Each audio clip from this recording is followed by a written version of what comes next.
Sejam bem-vindos ao canal do Instituto de Economia da UFRJ. Eu sou Renato Queiroz e esse é o Infopetro do programa do Grupo de Economia da Energia. Hoje nós vamos conversar com o pesquisador Ronaldo Vicari sobre a proposta de mudança do modelo institucional do setor elétrico brasileiro, que está em tramitação no Congresso Nacional.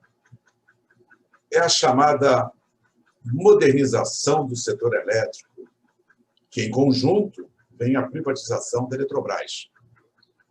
E isso vai representar uma mudança radical na maneira como o país produz e consome energia elétrica. Olá, Ronaldo Vicari, tudo bem? Tudo bem, Renatinho? Mais uma vez aqui no Infopetro, no programa do Grupo de Economia da Energia. Exato. E vamos lá começar com essa história que todo entra um governo novo que quer fazer a modernização do setor elétrico. E o que é a chamada modernização do setor elétrico brasileiro, Ronaldo?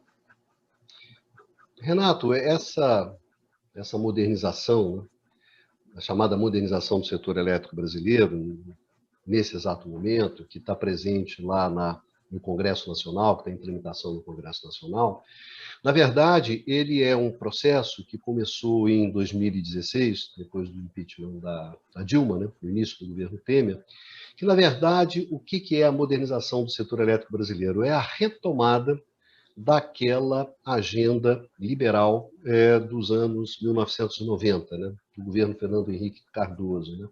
É a chamada transição para o mercado, que essencialmente é a mercantilização da energia elétrica. O que é a mercantilização da energia elétrica? É você considerar que a energia elétrica é uma mercadoria como outra qualquer, e assim ela deve ser tratada. E, por outro lado, o que nós chamamos de a liberalização do mercado elétrico. O que é a liberalização do mercado elétrico? Olha, o mercado elétrico ele é um mercado como outro qualquer. Atualmente, ele é muito regulado, então a proposta essencial da liberalização do mercado elétrico é você desregulamentar, é você tirar as restrições que impedem o exercício das forças livres do mercado naquele espaço econômico. Então, transição para o mercado, essencialmente é isso, é mercantilização da energia elétrica e liberalização do mercado.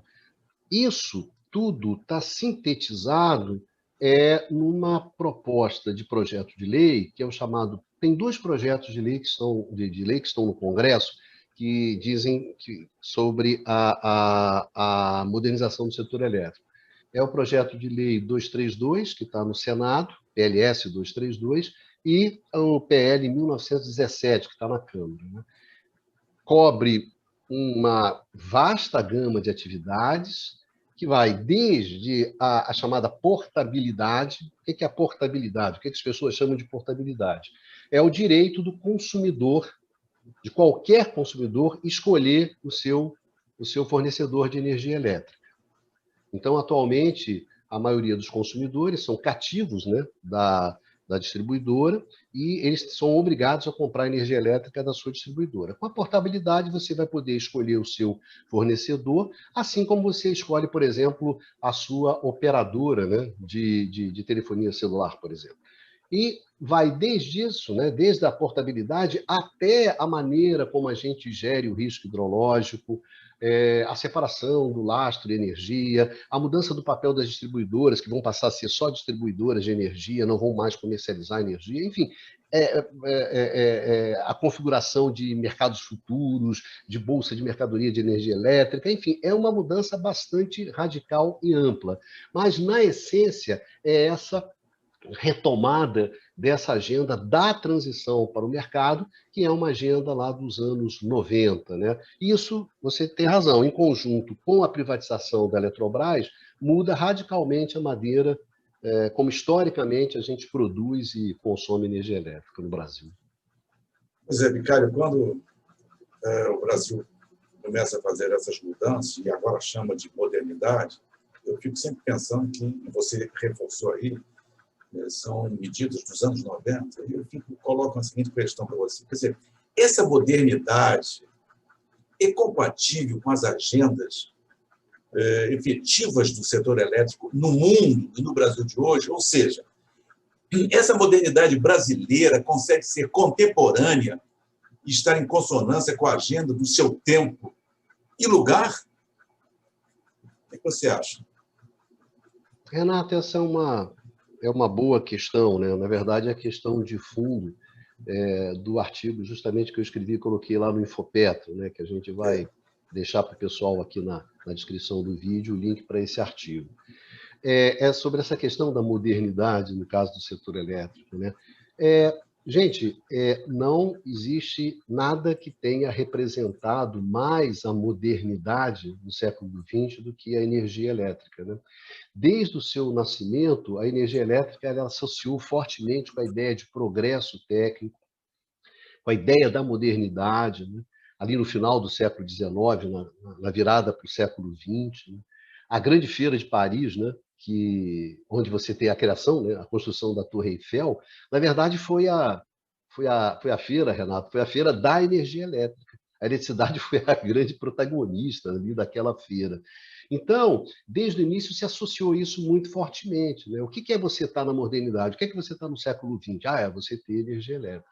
Então, isso sempre foi muito forte. Daí que uma questão fundamental era que, bom, como é que eu garanto acesso das pessoas à energia elétrica? Então, essa sempre foi a grande questão. Então, a cada momento, como é que eu garanto o acesso à energia elétrica, foi diferente. Então, quer dizer, o conteúdo do que é moderno, do que não é moderno, vai naturalmente mudando ao longo do setor, ao longo da evolução do setor, né? Simplesmente por quê? Porque a maneira de garantir energia elétrica vai mudando, né?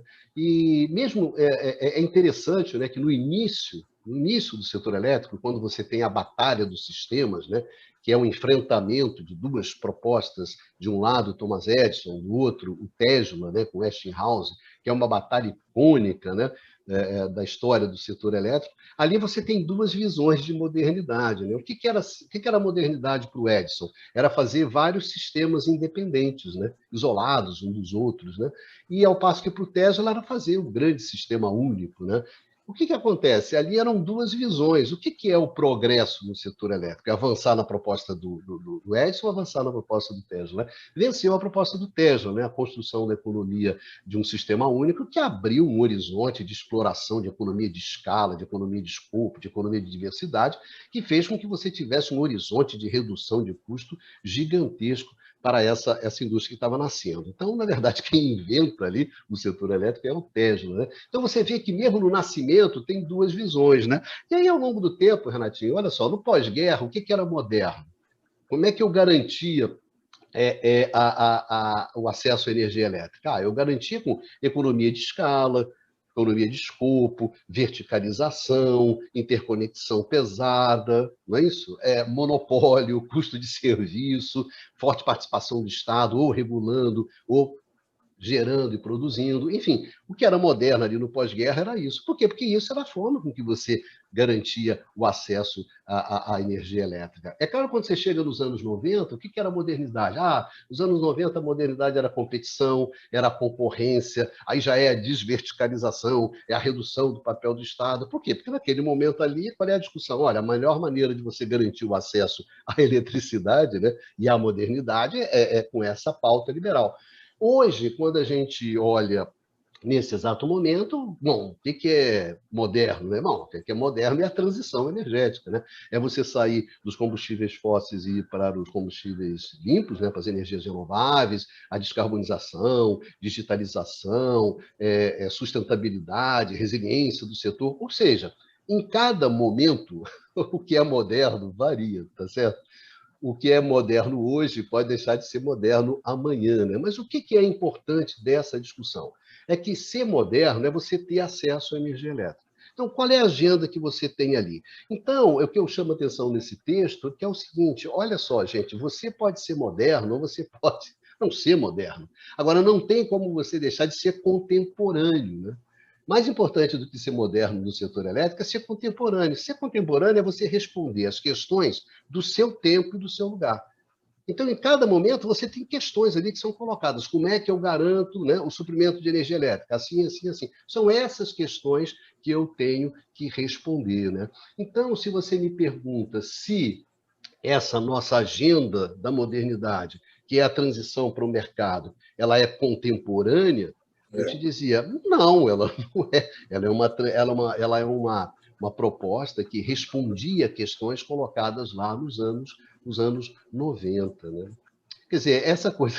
Olha, gente, tudo bem, o setor elétrico ele pode ser ou não ser moderno. Agora, ele tem que ser contemporâneo, ele tem que responder às questões do tempo dele.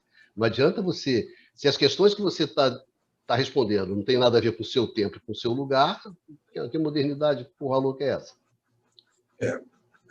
Você já está mostrando que tem uma marmita requentada nisso. Agora, você veja só, o que é falado, quer dizer, o que é mostrado, o que é defendido nessas mudanças, é que a nossa agenda é a transição para o mercado. Né? É isso, né?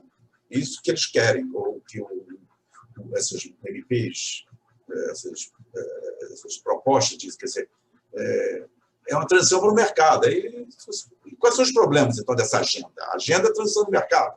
E quais são os problemas? Já coloco duas perguntas para você. Assim. Renato, eu diria que a primeira questão que a gente tem que imaginar quando a gente coloca isso é o seguinte, né? Olha só, qual é a agenda do setor elétrico no mundo hoje? Olha, a agenda do setor elétrico no mundo hoje é a transição energética, é a descarbonização, é você sair dos combustíveis fósseis e você ir para os combustíveis renováveis, para as energias renováveis. Então, o que significa, ao fim e ao cabo, você mudar radicalmente a sua matriz de geração de energia elétrica. E, em função disso, você muda a sua base de recursos naturais.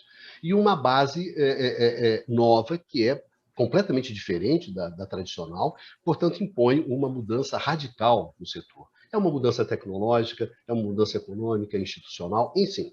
O setor elétrico está no meio, no mundo, de uma transformação radical. O maior desafio que ele enfrentou desde o seu nascimento lá no final do século XIX. Esse é o 4. Quando você olha para o Brasil, você fala assim, olha só, nós também estamos metidos numa transição dura e difícil. Por quê? Porque nós também estamos no meio de uma mudança da nossa base de recursos naturais. Mas como assim estamos no meio de uma mudança de uma base, né, de recursos naturais? Porque o que acontece é o seguinte, gente, o nosso sistema foi construído baseado no quê? Baseado na energia hidráulica. Hoje, essa energia hidráulica ela não tem condições de sustentar o nosso sistema, de ter o protagonismo histórico que ela teve. Hoje ele não tem mais condição de fazer isso. Por quê? Por uma razão que, na verdade, ela é bastante simples, né? Esse papel protagonista absoluto da energia hidráulica, no caso do setor elétrico brasileiro, com as outras fontes entrando apenas como sendo complementares, foi possível porque nós desenvolvemos mecanismos para lidar com a coisa que é fundamental quando você fala com energia hidráulica, que é o risco hidrológico, né? Ué, então a gente só vai ter energia elétrica quando chover, quando não chover a gente não vai ter?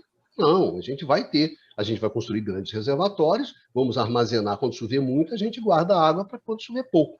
Essa solução simples foi a solução brasileira. Vamos construir grandes reservatórios, vamos operar esses grandes reservatórios, todos eles de forma, né, coordenada, centralizada, utilizando tudo isso, grandes, né, sistemas de transmissão, cobrindo o país inteiro, jogando com economia de escala, com diversidade, com tudo. Bom, e fomos nós. E aí foi possível que a energia hidráulica desempenhasse o papel dela. No momento em que essa capacidade de regulação dos reservatórios vai caindo, e vai caindo porque a gente não tem a capacidade de construir novos reservatórios no mesmo ritmo que a expansão, que o sistema está se ampliando, né? Então a gente começou a ficar cada vez mais exposto ao risco hidrológico. Então, bom, a gente vai ter que resolver isso. E aí, Renato, ou a gente enfia a térmica, que seria o modelo tradicional, não é isso? E, por exemplo, caímos nos combustíveis fósseis, e dessa maneira a gente vai numa direção completamente diferente da direção que o mundo está indo, ou a gente fala assim, não, a gente vai como o mundo, a gente vai para as energias renováveis. Então, eu acho que o problema do setor elétrico brasileiro é também a transição energética, como é no mundo inteiro. É o mesmo, gente, tá certo? Porque o que a gente vai fazer? A gente vai na direção da carbonização, quando todo mundo está indo para a descarbonização. Então, esse é o grande desafio. Então, qual é o desafio no mundo? Como é que a gente amplia a participação de forma significativa das fontes renováveis? Ou seja, eólica e solar. Qual é o problema brasileiro? É o mesmo problema. Qual é a proposta que está colocada na mesa, né, pelas autoridades, pelo mercado? A transição ao mercado. Pô, cara, você não está endereçando as suas questões. Né? E aí que está a grande questão. Né? Primeiro, essa questão, tudo bem, né? Questão extemporânea. Mas quando a gente fala sobre a transição para o mercado, como você falou, bom, transição para o mercado não é uma novidade. Transição para o mercado é uma agenda que está colocada na mesa do setor elétrico há 30, 40 anos. Então, ela é uma experiência que a gente... Bom, a gente pode falar sobre isso, tá certo? Nós não estamos naquela mesma situação que nós estávamos lá nos anos 90. Não, nós temos uma longa experiência, bibliografia. Bom, tá certo, vamos brincar de transição para o mercado? Mas o que é essa transição para o mercado, como você falou? Né? E aí, Renato, o que acontece? Como você falou, quais são os problemas, né, da transição para o mercado? Primeira coisa, Renato, é construir mercados elétricos são uma construção institucional. O mercado elétrico, ele só existe porque você tem uma forte regras, normas, organizações. Você precisa disso para que esse mercado funcione, senão ele não funciona. Então, na verdade, o mercado elétrico ele não existe por ele mesmo. Ele é uma construção institucional. É um mercado que você senta na prancheta, você desenha esse mercado, depois você bota ele para funcionar e vê se ele funciona ou não funciona. Então, construção de mercado elétrico, gente, é um problema extremamente complexo, um problema extremamente com grandes, né? E com grande incerteza, né? Então, o que acontece? Acontece que é um processo de tentativa e erro, né? Você senta na prancheta, desenha, vai lá, roda, volta. O que eu chamo a atenção? Gente, se você olha a experiência americana, quando chega ali em outubro de 2000, transição para o mercado está bombando. É a grande proposta do setor elétrico, é essa, nos Estados Unidos. Você tem, se eu não me engano, alguma coisa em torno de 25, 26 estados que estão profundamente envolvidos na desregulamentação dos seus mercados, na transição para o mercado. Enfim, você tem um número significativo de estados que estão envolvidos nesse processo. Quando chega isso em 2000, quando você chega em 2001, o que acontece? Você tem o grande desastre da Califórnia. Aí esse número, Renato, reduz para 16. Sai lá de 23, 24, 25, eu não me lembro, alguma coisa em torno disso, cai para 16 estados. Então você perde aquele fôlego, aquele vigor que você vinha vindo, né? Porque você reconhece o quê? Rapaz, esse negócio aqui é complicado. Esse troço aqui não é um passeio, né? Para você ter uma ideia, Renato, depois disso você tem um grande blackout, né, em 2003. O que aconteceu no caso americano? Não é essa a agenda do setor elétrico americano. Você foi perdendo. Você tem uma ideia? Você sabe quantos estados americanos nos quais você pode escolher a proposta de portabilidade que está sendo colocada para nós aqui exatamente nesse exato momento? Dos 50 estados, mais o Distrito Federal, são 17, cara. 17. Se você considerar que a liberação do mercado, no caso americano, começou o marco, né, 1978, com o PURPA, que é a lei federal que cria a figura do produtor independente. Até então, você só podia gerar e vender energia elétrica se você fosse uma empresa elétrica que tivesse um monopólio geográfico daquela região. Em 78, você cria a figura do produtor independente, um cara que não era um multilito tradicional e podia chegar ali, botar uma planta, vender, enfim. Então, aquilo é um marco, ou seja, 40 anos atrás. 40 anos depois de você começar o processo de liberalização de mercado, né, da transição para o mercado nos Estados Unidos, você só tem 16 estados nos quais você tem esse direito de escolher o seu consumidor. Qual é o estado, Renato, onde mais se avançou? O Texas. O Texas que teve um acidente ferroviário exatamente nesse momento, né, que é fruto da combinação de duas agendas que são explosivas, a transição para o mercado e a transição energética. Juntou essas duas agendas, você tentou levar a agenda avante, né, junto com a agenda da transição para o mercado, você teve um acidente digamos assim, uma Califórnia 2, né? O Texas vai ser a mesma coisa que foi a Califórnia em 2001.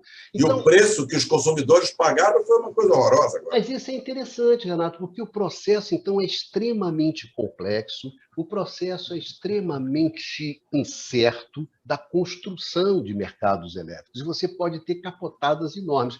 Então, diante dessa complexidade, né, o que você aprendeu ao longo dos 40 anos? Cara, se você vai fazer mudanças, você não faz mudanças radicais, você faz mudanças incrementais. Porque é a velha máxima, né, Renatinho? Se você não sabe o que você está fazendo, faz devagar, entendeu? É um clássico. Faça devagar, não vai fazer rápido, você não sabe o que você está fazendo. E custo, né? Você tocou num ponto aí, então é incerto, é complexo, tem custo? Tem, né? Primeiro, os custos, que são custos institucionais, né?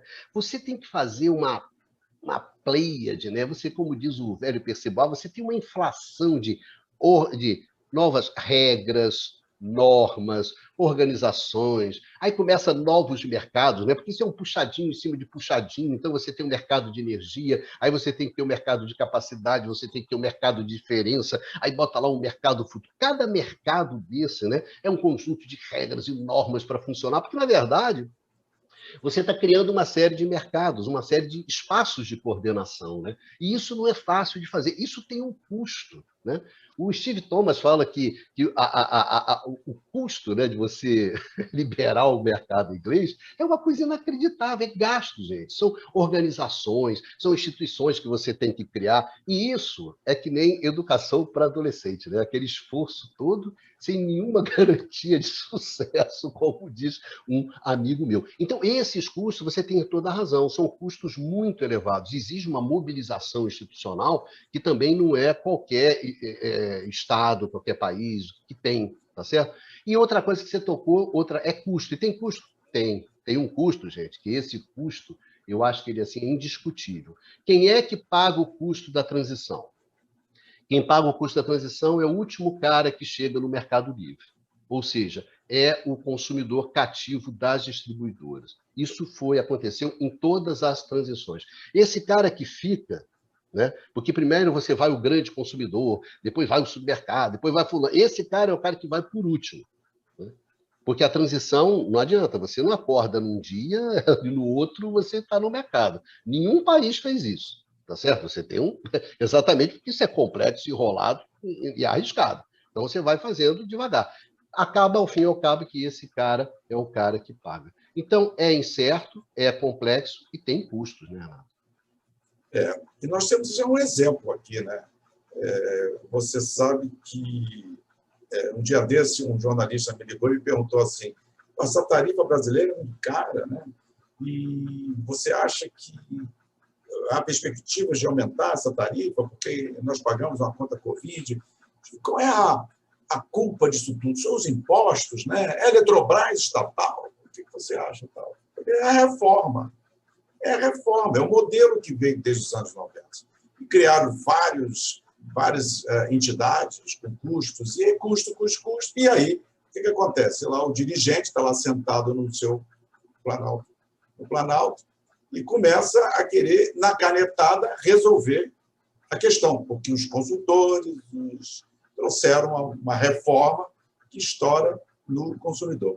Mas, Ronaldo, olha só, quer dizer, a gente vai até daqui a pouco fechar a nossa conversa assim. Quer dizer, você falou que essa transição, o mercado é complexa, incerta, custosa e até extemporânea, já que você contou toda essa história de que a transição tem que ser transição elétrica, de sair dos combustíveis fósseis para os combustíveis renováveis.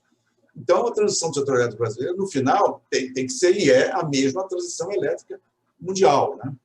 Quer dizer, então, você quer dizer que a agenda moderna e contemporânea para o setor elétrico brasileiro, no presente espaço local, seria a transição para os renováveis.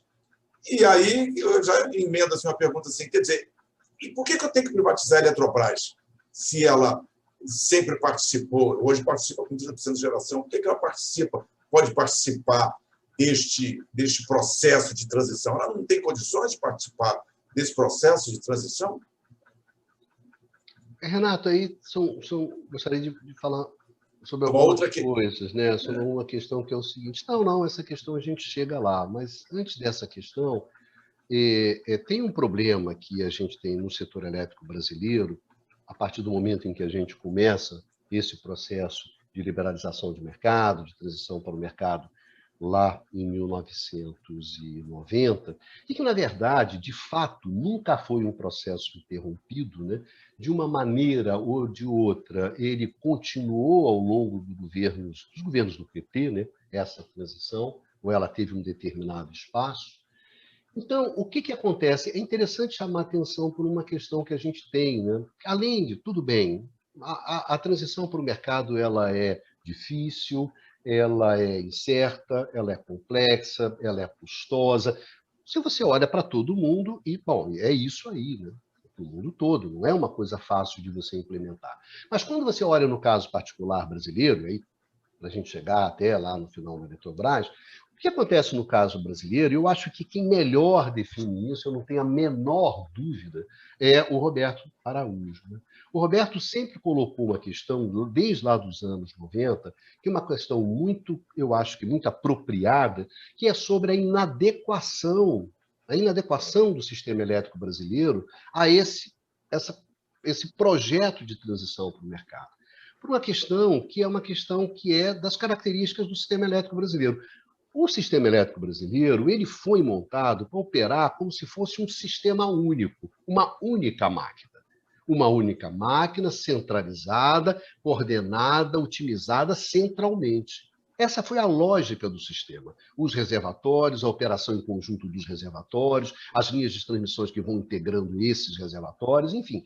Essa foi a lógica do sistema. Então, essa é a lógica desse sistema. Aqui eu tiro grandes economias de escala, grandes economias de escopo, economias de diversidade, jogo com a diversidade hidrológica do país, enfim. Aqui é que eu tiro as grandes vantagens desse recurso natural que nós temos, que é o nosso potencial hidráulico. Quando você chega assim, não, eu vou fazer competição, competição é o quê? É a descentralização, é a fragmentação, é o exercício da autonomia individual dos agentes, correto? Então, isso bate de frente com o que é o sistema elétrico brasileiro. Aí você não tem jeito. Ou você vai fazendo uma competição, uma concorrência cheia de puxadinhos, tá certo? No qual você vai tolhendo cada vez mais a autonomia dos agentes, ou você implode o sistema elétrico brasileiro. E, na verdade, o que você foi fazendo ao longo do tempo? Você foi criando puxadinhos, você foi implodindo aos poucos o sistema elétrico. Então, além de todos os problemas que a gente tem normalmente na construção de mercados elétricos, de fazer a transição para o mercado, no caso brasileiro, a gente tem esse caso que é uma coisa muito difícil, que é a inadequação. E isso tem que reconhecer o Roberto. O Roberto sempre chamou atenção e hoje eu não tenho a menor dúvida que ele está certo, é inadequado. Então, só tem uma maneira, ou seja, a gente foi construindo um monte de puxadinhos e muito poucos pilares estruturantes desse mercado que estava sendo criado. Né? Então, você criou essa coisa esquisitíssima que a gente tem. Aí, o que é a proposta hoje? A proposta é, então, vamos radicalizar a transição. Gente, se a gente radicaliza a transição, a gente implode o sistema elétrico brasileiro. Tá certo? E aí vem uma questão que você tem toda a razão quando você falou da questão da extemporaneidade, só chamando uma atenção, como as pessoas esquecem, às vezes falam certas coisas que você ouve e que você fala assim, meu Deus, gente, vamos pensar um pouco mais, né? Que é essa ideia da extemporaneidade. Né? A extemporaneidade, gente, não é simplesmente porque o objetivo da agenda, principal da agenda do setor elétrico no mundo hoje, é a transição energética. Qual é o nosso objetivo? A transição para o mercado. Não é só uma questão de incompatibilidade de objetivos, tem uma questão da temporalidade, cara. Essa proposta foi uma proposta feita nos anos 90, concebida nos anos 70, nos anos 80, para dar uma resposta a uma situação do setor elétrico de 30, 40 anos atrás. Então, tem uma tolice, que isso é uma tolice muito grande, isso é uma bobagem. Quando você fala assim, não, eu estou fazendo agora, Renato, aquilo que eu não fiz atrás. Sabe, aquilo que eu não fiz lá atrás, eu vou fazer agora. Eu vou recuperar o tempo perdido. Eu vou fazer o catch-up, o emparelhamento, né? Eu vou correr atrás do tempo perdido, né? Atrás do prejuízo, alguma coisa desse tipo. Gente, tudo isso, me desculpe, é uma enorme bobagem. Por quê? Porque você está correndo atrás de um mercado que não existe mais. O processo de transformação que a gente está vivendo no setor elétrico, ele é radical. Ele implica mudanças tecnológicas, econômicas, institucionais, ou seja, esse novo mercado que está sendo construído, a gente não tem a menor ideia de como esse mercado vai ser, tá certo? Então você tá indo para um lugar onde não tem mais ninguém, Renato. Ninguém mora lá, ninguém fica lá. Isso é uma bobagem. Quer dizer, você está... Ah, não, estou fazendo a transição para o mercado. Me desculpe, mas para que mercado? Uma boa, para que mercado? Então, desenhar mercados hoje em dia é uma coisa difícil. Você sabe que nós temos amigos que são, né, que trabalham nisso, marketing design, etc, etc. Pessoal legal, competente, qualificado, técnico. Mas o grande problema dessa discussão, gente, o grande problema dessa discussão, que é um problema conceitual para quando você discute entre gente grande, e não essa discussão de clichê vagabundo que você tem no Brasil, denota uma ignorância impressionante, e má fé também, uma coisa horrorosa. Qual é o grande problema? O grande problema é esse, né? Porque o que acontece? Como o grau de incerteza é extremamente elevado, a complexidade é extremamente elevada, dentro desses desenhos de mercado, eu caio na subjetividade. Gente, não tem uma tecnicalidade como as pessoas... Você está de sacanagem, não tem um grau de incerteza como esse. Então entra subjetividade, entra escolhas, entra apostas. Isso não é para ser feito pelo regulador. Isso é uma decisão de política energética, onde você coloca as apostas que você está colocando. É como você falou, você coloca a complexidade, a incerteza, os custos, tá certo? A subjetividade, as apostas, de forma transparente, dentro do jogo da política, dentro do jogo democrático. E não um regulador, né, escorado numa falsa tecnologicalidade. Desculpe, num momento de transformação com esse grau de radicalidade, é uma coisa completamente idiota você se esconder. Ah, não, porque a decisão técnica é o caralho, entendeu? Um bom português. Não é possível você fazer isso em momentos de transformação como esse. Então, explicita isso. Estamos fazendo apostas. Estamos esperando, né, propondo que as coisas vão evoluir de uma maneira, de outra, etc, etc. Então, o que me irrita além dessa extemporaneidade completa, não é só a questão de objetivo. Ah, vou fazer transição para o mercado. Não, vou fazer transição para o mercado que depois eu faço... Não existe isso, tá certo? Não existe isso por quê? Porque você está numa transformação profunda. Então, eu acho que essa que é uma questão que é importante ter bem claro. Olha, transição para o mercado, o pior é isso. Né? Você vai me puxar para eu discutir uma coisa que não é relevante nesse momento. Mas mesmo que fosse, tá certo? É aquela coisa assim, você está querendo que eu vá discutir como é que se opera um joelho. Aí eu sou obrigado a discutir técnica de operação de joelho. E falo assim, olha, essa técnica de operação de joelho sua, ela tem uma porrada de problemas. Ela tem uma série de questões, tá certo?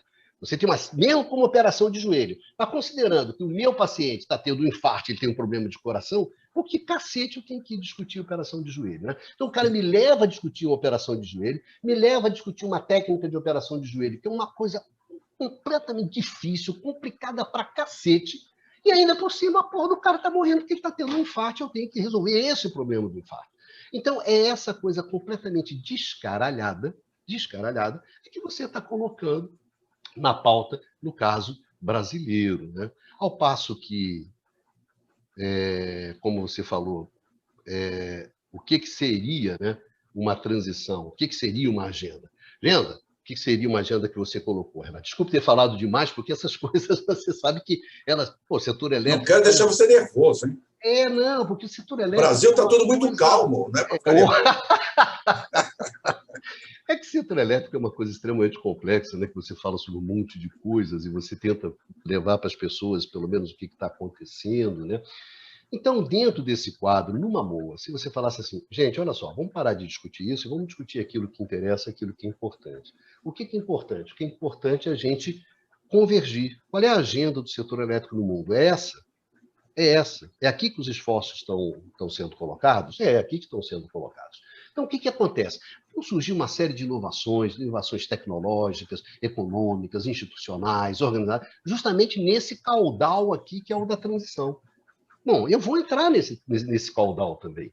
Eu vou entrar nesse caudal e vou ver assim, quais os ativos que eu tenho, quais são as vantagens que eu tenho, o que eu tenho. Cara, eu tenho uma coisa que é fundamental no meio da transição, que é a capacidade de estocar energia. Como essas fontes que estão entrando são todas intermitentes, tem energia quando tem vento, não tem energia quando tem vento. Enfim, a questão principal é o quê? É como eu estoco energia.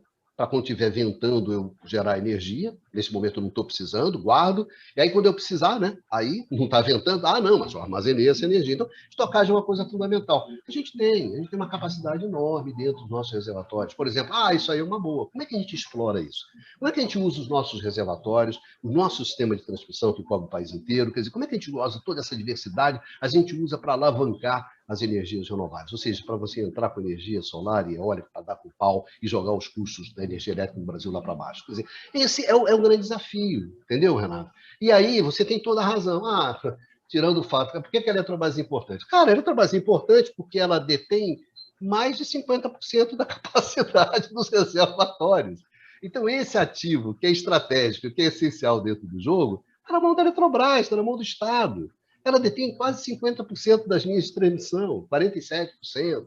E quando você fala assim, centrais que sejam centrais flexíveis, né, que são importantíssimas nesse jogo da intermitência, né? Parou de ventar, eu tenho que entrar com uma central rapidamente. Vou entrar o quê? Com térmica? Vou usar térmica para fazer backup?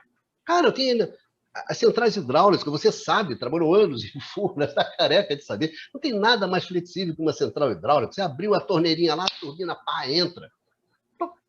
44%, 45% da capacidade de geração hidráulica está na Eletrobras.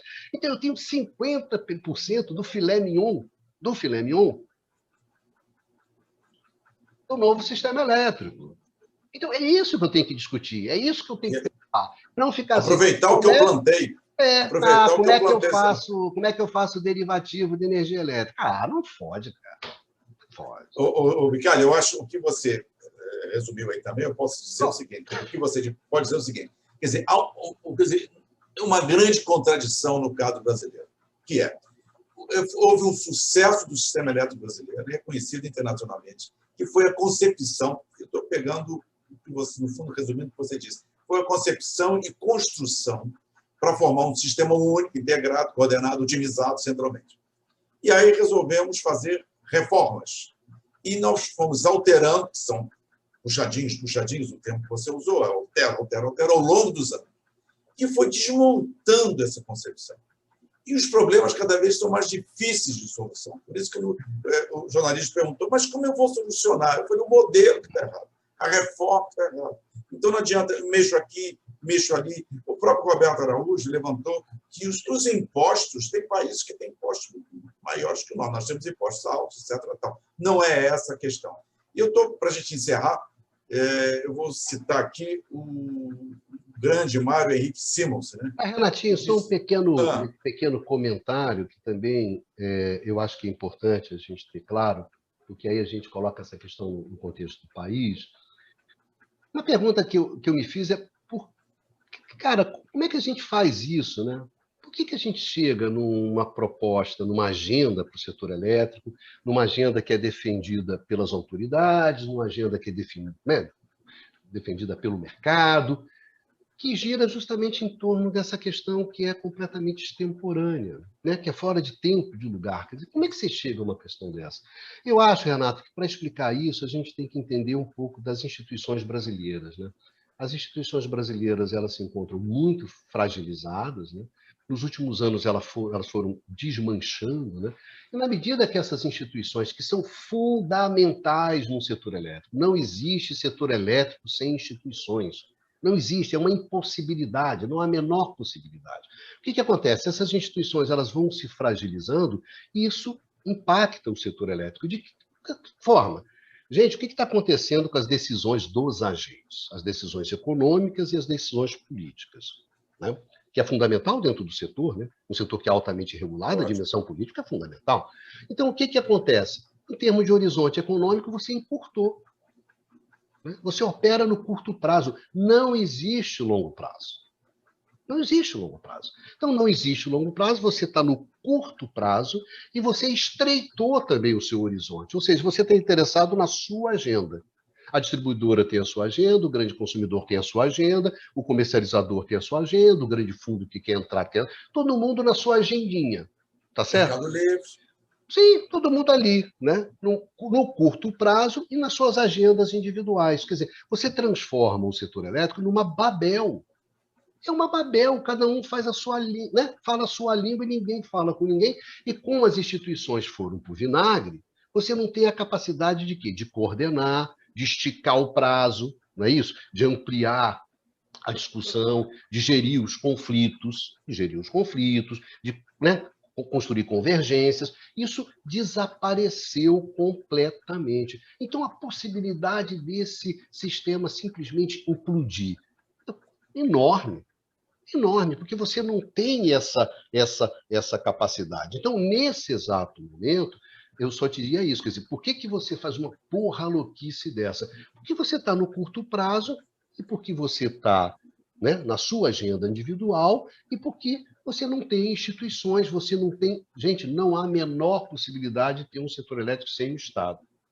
Ou ele coordenando, ou ele regulando, tá bom, não produz, mas ele tem que regular, tem que definir políticas públicas para ali. Não adianta, é o Estado que coordena, gente. Não é o mercado que coordena. Mesmo que você for... vamos construir um mercado que vai fazer essa coordenação. Quem vai construir esse mercado? É o Estado, porra. Você está me entendendo? Então, eu acho que, Renato, a gente tem que entender isso. E aí, uma coisa que é muito... que eu convivo muito atualmente com a geração de vocês, é uma coisa que eu tenho um certo fascínio por uma geração que construiu esse setor elétrico.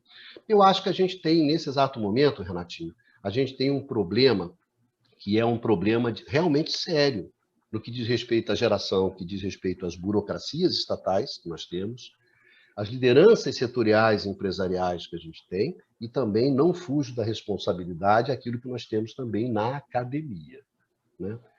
Esse conjunto aqui está deixando muito a desejar. Eu acho que é assim, um dos piores quadros que a gente teve em termos de burocracia, em termos de liderança empresarial, e mesmo dentro da academia. Então, isso eu acho que é bastante preocupante. Agora, eu tenho uma visão, Renato, que é uma visão positiva. Eu acho que o cara pode jogar melhor do que ele joga, tá certo? A nossa academia pode jogar melhor do que ela está jogando. A burocracia estatal de uma geração garotada que a gente tem pode jogar melhor do que ela está jogando. E mesmo as nossas lideranças empresariais e setoriais também podem jogar melhor do que ela está jogando. E aí, Renato, a gente tem, para terminar, eu acho que a gente tem um grande jogo pela frente, tá certo? Eu vislumbro que essa geração ela pode construir um novo sistema elétrico.